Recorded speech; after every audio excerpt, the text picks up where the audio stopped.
There are far, far better things ahead than any we leave behind. You can never get a cup of tea large enough or a book long enough to suit me.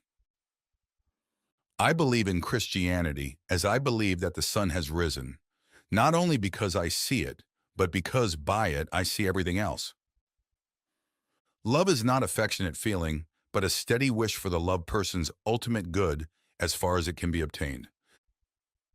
It is a good rule after reading a new book, never to allow yourself another new one till you have read an old one in between. Someday you will be old enough to start reading fairy tales again. To be a Christian means to forgive the inexcusable because God has forgiven the inexcusable in you. You can make anything by writing. It would seem that our Lord finds our desires not too strong, but too weak. We are half-hearted creatures, fooling about with drink and sex and ambition when infinite joy is offered us, like an ignorant child who wants to go on making mud pies in a slum because he cannot imagine what is meant by the offer of a holiday at the sea. We are far too easily pleased. A children's story that can only be enjoyed by children is not a good children's story in the slightest. We are not necessarily doubting that God will do the best for us. We are wondering how painful the best will turn out to be. I have learned now that while those who speak about one's miseries usually hurt, those who keep silence hurt more. Mental pain is less dramatic than physical pain, but it is more common and also more hard to bear. The frequent attempt to conceal mental pain increases the burden. It is easier to say, "My tooth is aching," than to say, "My heart is broken." God can't give us peace and happiness apart from himself because there is no such thing. The Christian does not think God will love us because we are good, but that God will make us good because he loves us. Critics who treat adult as a term of approval instead of as a merely descriptive term cannot be adult themselves. To be concerned about being grown up, to admire the grown-up because it is grown up, to blush at the suspicion of being childish. These things are the marks of childhood and adolescence. And in childhood and adolescence, they are, in moderation, healthy symptoms. Young things ought to want to grow. But to carry on into middle life or even into early manhood, this concern about being adult is a mark of really arrested development. When I was 10, I read fairy tales in secret and would have been ashamed if I had been found doing so.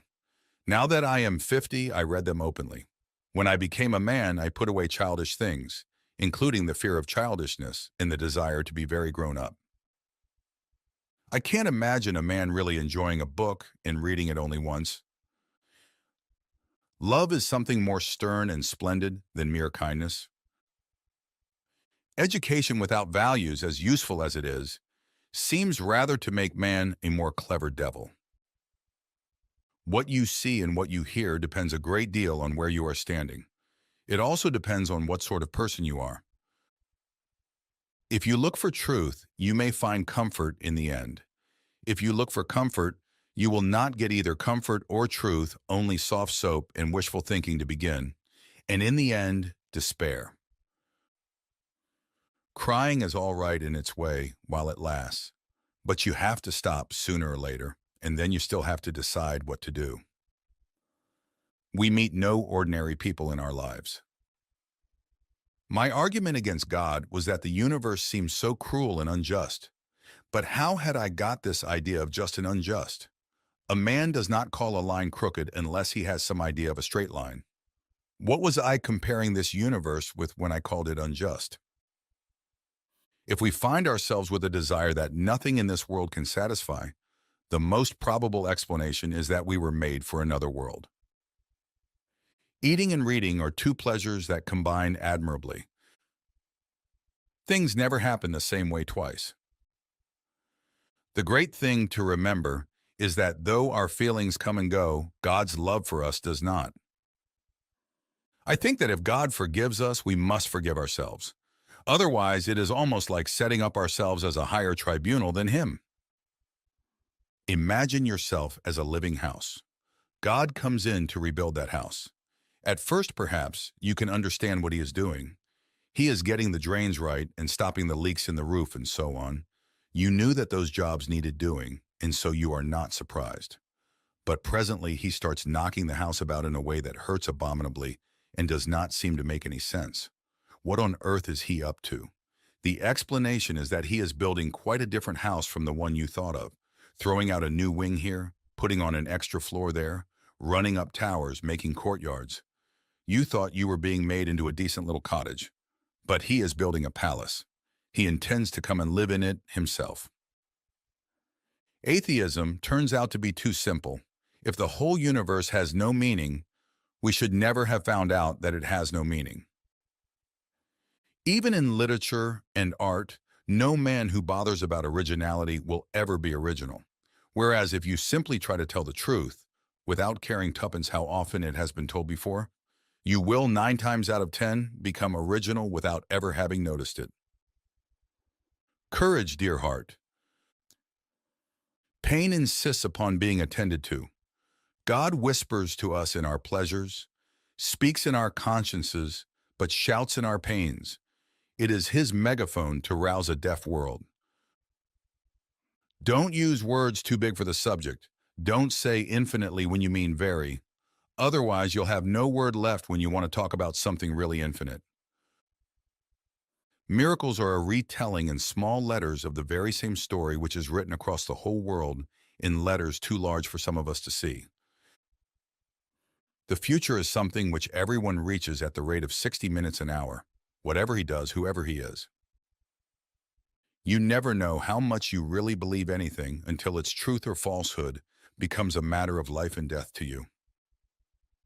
A man can no more diminish God's glory by refusing to worship him than a lunatic can put out the sun by scribbling the word darkness on the walls of his cell. He died not for men, but for each man. If each man had been the only man made, he would have done no less. No book is really worth reading at the age of 10, which is not equally, and often far more, worth reading at the age of 50 and beyond. The task of the modern educator is not to cut down jungles, but to irrigate deserts. To have faith in Christ means, of course, trying to do all that he says. There would be no sense in saying you trusted a person if you would not take his advice. Thus, if you have really handed yourself over to him, it must follow that you are trying to obey him, but trying in a new way, a less worried way. Not doing these things in order to be saved, but because he has begun to save you already. Not hoping to get to heaven as a reward for your actions, but inevitably wanting to act in a certain way because a first faint gleam of heaven is already inside you. No one ever told me that grief felt so like fear. I didn't go to religion to make me happy. I always knew a bottle of port would do that. If you want a religion to make you feel really comfortable, I certainly don't recommend Christianity. Now, the trouble about trying to make yourself stupider than you really are is that you very often succeed. I know now, Lord, why you utter no answer. You are yourself the answer. Before your face questions die away, what other answer would suffice? There was a boy called Eustace Clarence Scrubb, and he almost deserved it. God allows us to experience the low points of life in order to teach us lessons that we could learn in no other way. When we lose one blessing, another is often most unexpectedly given in its place. You would not have called to me unless I had been calling to you, said the lion. A silly idea is current that good people do not know what temptation means. This is an obvious lie. Only those who try to resist temptation know how strong it is. A man who gives in to temptation after 5 minutes simply does not know what it would have been like an hour later. That is why bad people, in one sense, know very little about badness. They have lived a sheltered life by always giving in. A proud man is always looking down on things and people, and of course, as long as you are looking down, you cannot see something that is above you. Write about what really interests you, whether it is real things or imaginary things, and nothing else. It is when we notice the dirt that God is most present in us. It is the very sign of his presence. If you love deeply, you're going to get hurt badly, but it's still worth it. Safe? Said Mr. Beaver. Don't you hear what Mrs. Beaver tells you? Who said anything about safe? Of course he isn't safe, but he's good. He's the king, I tell you. Nothing you have not given away will ever really be yours. Make your choice, adventurous stranger. Strike the bell and bide the danger, or wonder till it drives you mad what would have followed if you had. Christianity, if false, is of no importance, and if true, of infinite importance. The only thing it cannot be is moderately important. I am a product of endless books. My father bought all the books he read and never got rid of any of them. There were books in the study, books in the drawing room, books in the cloakroom, books too deep in the great bookcase on the landing, books in a bedroom, books piled as high as my shoulder in the cistern attic, books of all kinds reflecting every transient stage of my parents' interest, books readable and unreadable, books suitable for a child, and books most emphatically not. Nothing was forbidden me. In the seemingly endless rainy afternoons, I took volume after volume from the shelves. I had always the same certainty of finding a book that was new to me as a man who walks into a field has of finding a new blade of grass. No, calm. We may ignore, but we can nowhere evade the presence of God. The world is crowded with him. He walks everywhere incognito. That's the worst of girls, said Edmund to Peter and the dwarf. They never can carry a map in their heads. That's because our heads have something inside them, said Lucy. It is a very funny thing that the sleepier you are, the longer you take about getting to bed. The sweetest thing in all my life has been the longing to reach the mountain, to find the place where all the beauty came from, my country, the place where I ought to have been born. Do you think it all meant nothing, all the longing for home? For indeed it now feels not like going, but like going back. Relying on God has to begin all over again every day as if nothing had yet been done. I am trying here to prevent anyone saying the really foolish thing that people often say about him. I'm ready to accept Jesus as a great moral teacher, but I don't accept his claim to be God. That is the one thing we must not say. A man who was merely a man and said the sort of things Jesus said would not be a great moral teacher. He would either be a lunatic, on the level with the man who says he is a poached egg, or else he would be the devil of hell. You must make your choice. Either this man was and is the Son of God, or else a madman or something worse. You can shut him up for a fool, you can spit at him and kill him as a demon, or you can fall at his feet and call him Lord and God. But let us not come with any patronizing nonsense about his being a great human teacher. He has not left that open to us. He did not intend to. Adventures are never fun while you're having them. There is but one good, that is God. Everything else is good when it looks to him and bad when it turns from him. Since it is so likely that children will meet cruel enemies, let them at least have heard of brave knights and heroic courage. Otherwise, you are making their destiny not brighter, but darker. Look for yourself, and you will find in the long run only hatred, loneliness, despair, rage, ruin, and decay. But look for Christ, and you will find him, and with him everything else thrown in.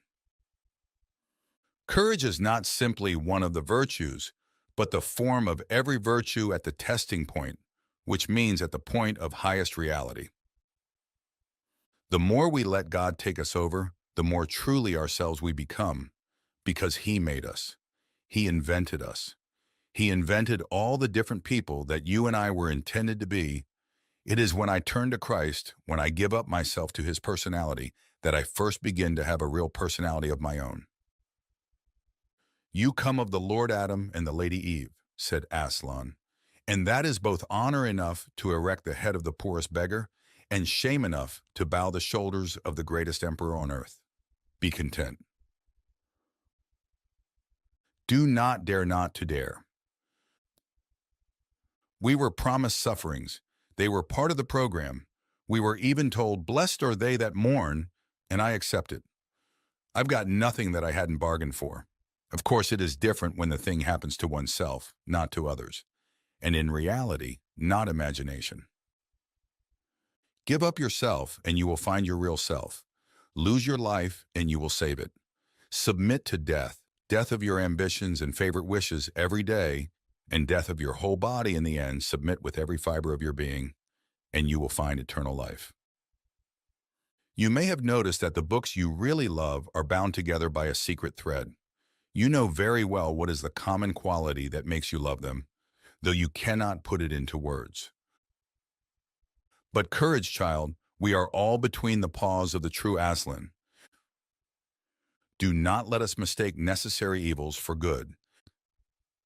If we let ourselves, we shall always be waiting for some distraction or other to end before we can really get down to our work. The only people who achieve much are those who want knowledge so badly that they seek it while the conditions are still unfavorable. Favorable conditions never come. Remember, he is the artist and you are only the picture. You can't see it. So quietly submit to be painted, i.e., keep fulfilling all the obvious duties of your station. You really know quite well enough what they are. Asking forgiveness for each failure and then leaving it alone. You are in the right way. Walk. Don't keep on looking at it. You can't know, you can only believe, or not. Literature adds to reality. It does not simply describe it. It enriches the necessary competencies that daily life requires and provides. And in this respect, it irrigates the deserts that our lives have already become. Progress means getting nearer to the place you want to be. And if you have taken a wrong turn, then to go forward does not get you any nearer. If you are on the wrong road, progress means doing an about turn and walking back to the right road. And in that case, the man who turns back soonest is the most progressive man. When you argue against him, you are arguing against the very power that makes you able to argue at all. It is like cutting off the branch you are sitting on. I was with book as a woman is with child. Spiteful words can hurt your feelings, but silence breaks your heart. Reality, in fact, is usually something you could not have guessed. That is one of the reasons I believe Christianity. It is a religion you could not have guessed.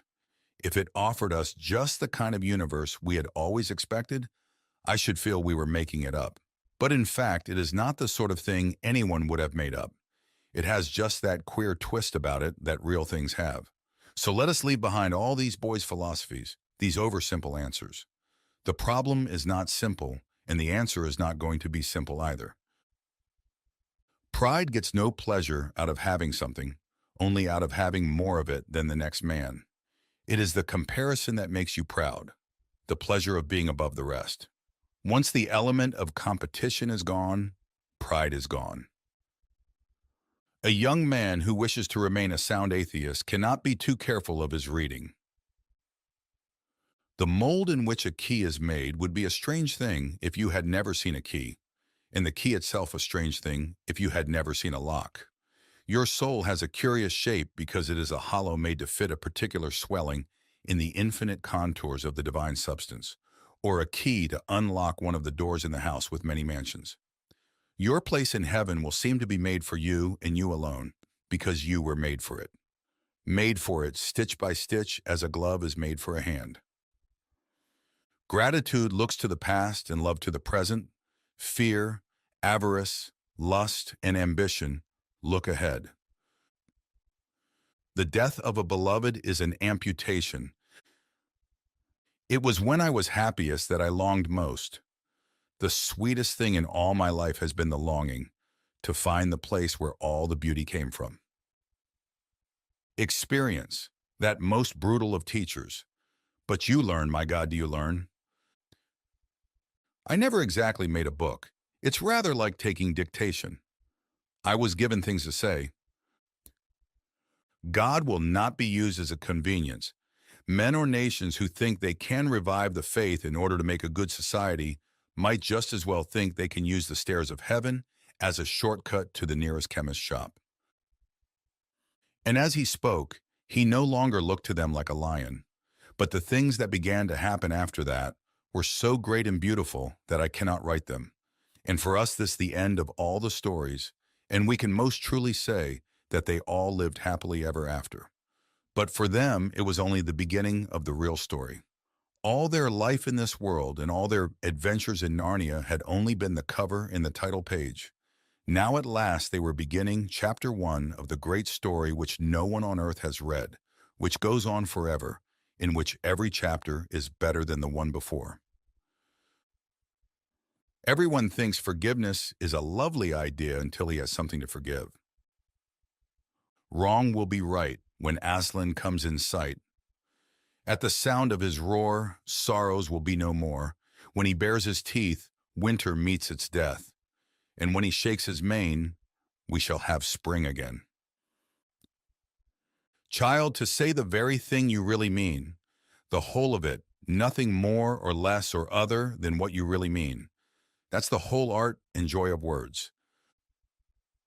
Faith, in the sense in which I am here using the word, is the art of holding on to things your reason has once accepted, in spite of your changing moods. Peter did not feel very brave.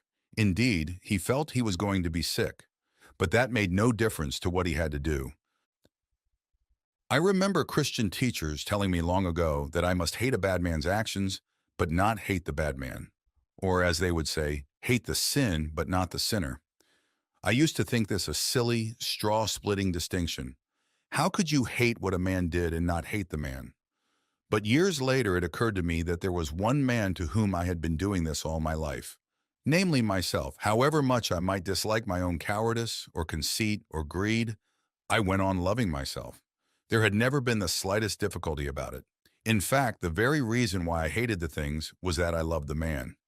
Just because I loved myself, I was sorry to find that I was the sort of man who did those things. Child, said the lion, I am telling you your story, not hers. No one is told any story but their own. It may be hard for an egg to turn into a bird. It would be a jolly sight harder for a bird to learn to fly while remaining an egg. We are like eggs at present, and you cannot go on indefinitely being just an ordinary, decent egg. We must be hatched or go bad. Do not waste time bothering whether you love your neighbor. Act as if you did. As soon as we do this, we find one of the great secrets. When you are behaving as if you love someone, you will presently come to love him. There is a kind of happiness and wonder that makes you serious. It is too good to waste on jokes. Are not all lifelong friendships born at the moment when at last you meet another human being who has some inkling, but faint and uncertain even in the best, of that something which you were born desiring, and which beneath the flux of other desires and in all the momentary silences between the louder passions, night and day, year by year, from childhood to old age, you are looking for, watching for, listening for. We live, in fact, in a world starved for solitude, silence, and private, and therefore starved for meditation and true friendship. What draws people to be friends is that they see the same truth. They share it. Alone among unsympathetic companions, I hold certain views and standards timidly, half ashamed to avow them, and half doubtful if they can after all be right. Put me back among my friends, and in half an hour, in 10 minutes, these same views and standards become once more indisputable. The opinion of this little circle, while I am in it, outweighs that of 1,000 outsiders. As friendship strengthens, it will do this even when my friends are far away. For we all wish to be judged by our peers, by the men after our own heart. Only they really know our mind, and only they judge it by standards we fully acknowledge. Theirs is the praise we really covet and the blame we really dread. The very condition of having friends is that we should want something else besides friends, where the truthful answer to the question, do you see the same truth, would be, I see nothing and I don't care about the truth. I only want a friend. No friendship can arise, though affection of course may. There would be nothing for the friendship to be about, and friendship must be about something. even if it were only an enthusiasm for dominoes or white mice. Those who have nothing can share nothing. Those who are going nowhere can have no fellow travelers. In a perfect friendship, this appreciative love is, I think, often so great and so firmly based that each member of the circle feels, in his secret heart, humbled before the rest. Sometimes he wonders what he is doing there among his betters. He is lucky beyond desert to be in such company, especially when the whole group is together, each bringing out all that is best, wisest, or funniest in all the others. Affection is responsible for 9/10 of whatever solid and durable happiness there is in our natural lives. Eros will have naked bodies, friendship naked personalities. People who bore one another should meet seldom. People who interest one another often. It is when two such persons discover one another, when, whether with immense difficulties and semi-articulate fumblings, or with what would seem to us amazing and elliptical speed, they share their vision. It is then that friendship is born, and instantly they stand together in an immense solitude. In each of my friends there is something that only some other friend can fully bring out. By myself, I am not large enough to call the whole man into activity. I want other lights than my own to show all his facets. Hence, true friendship is the least jealous of loves. Two friends delight to be joined by a third, and three by a fourth. If only the newcomer is qualified to become a real friend. They can then say, as the blessed souls say in Dante, "Here comes one who will augment our loves. For in this love, to divide is not to take away." Those who cannot conceive friendship as a substantive love, but only as a disguise or elaboration of eros, betray the fact that they have never had a friend. The rest of us know that though we can have erotic love and friendship for the same person, yet in some ways nothing is less like a friendship than a love affair. Lovers are always talking to one another about their love. Friends hardly ever about their friendship. Lovers are normally face to face, absorbed in each other. Friends side by side, absorbed in some common interest. In friendship, we think we have chosen our peers. In reality, a few years difference in the dates of our births, a few more miles between certain houses, the choice of one university instead of another, the accident of a topic being raised or not raised at a first meeting, any of these chances might have kept us apart. But for a Christian, there are, strictly speaking, no chances. A secret master of ceremonies has been at work.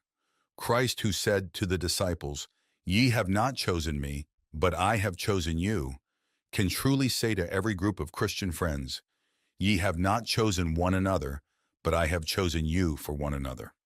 The friendship is not a reward for our discriminating and good taste in finding one another out. It is the instrument by which God reveals to each of us the beauties of others. Friendship is unnecessary, like philosophy, like art. It has no survival value. Rather, it is one of those things which give value to survival. To love at all is to be vulnerable. Friendship is born at the moment when one man says to another, "What? You too?"